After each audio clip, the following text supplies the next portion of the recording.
I was not expecting anything like this to be happening today, but it just kinda happened. But I'm here with a bit of information for Dragon Ball Z Kakarot. So, out of nowhere, like no announcement on Twitter, no announcement on like YouTube or anything of the sort, the Steam page for Dragon Ball Z Kakarot has updated with a few new screenshots for the upcoming Daima DLC. Now, we've known that this DLC was going to be coming for a while now, but we haven't really seen much of what is going to happen within said DLC, apart from the fact that we had that one trailer and we know that it's going to be split into two parts. But it's pretty cool that we finally get to see a bit more of what this DLC will have, because one, Dragon Ball Daima is actually ending in 2 days, and two, I really want to see how CC2 is going to be cooking with this game, because we've played Kakarot.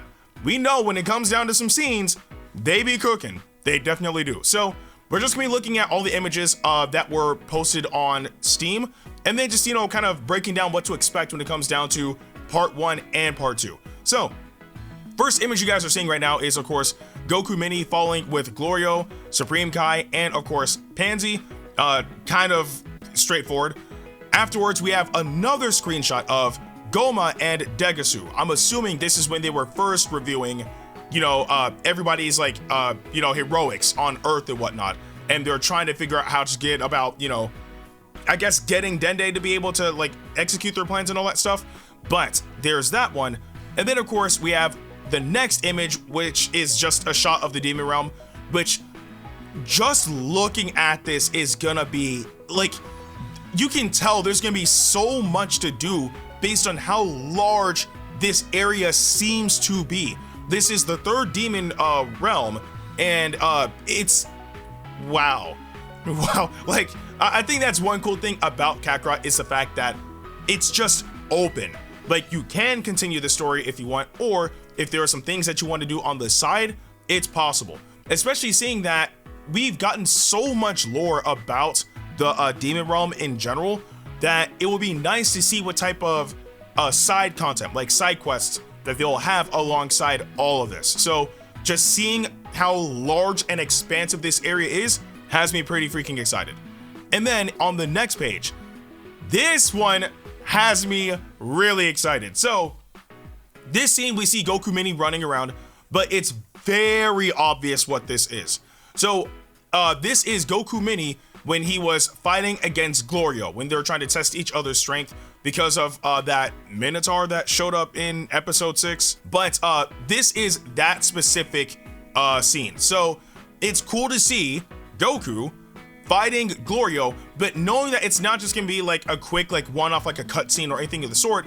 It's a full-fledged fight, which is cool, especially because like we know Glorio actually got some hands. So to be able to see him actually fight like full-fledged, especially in a video game, is nice. Plus, I think, because I don't know for Dokkan, but I do know Glorio is in Dragon Ball Legends. I don't know if he's in Super Divers, but just based on my current knowledge, I believe this is the second game that he's in. If he is in Dokkan, then it's probably the third game that he's in. But still, another game that he's in, I have no issues with that whatsoever.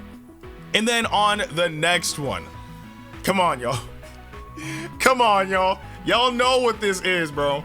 Y'all know what this is. Super Saiyan Goku Mini, they finally showed us how he looks like in Dragon Ball Z Kakarot. He looks great. He looks absolutely great. But of course, we know what this scene is. This scene is when Goku Mini was fighting Tamagami number 3. Now, this was the first like major fight of the series.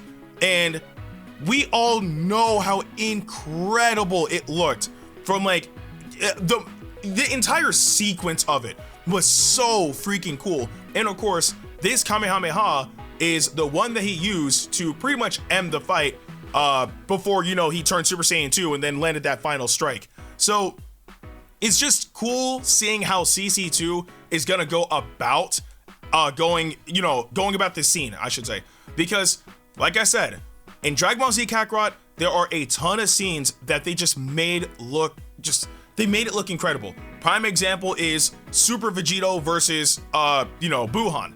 Looked really, really good. Heck, even when Super Saiyan 2 Teen Gohan was wiping out the Cell Juniors, like that looked good.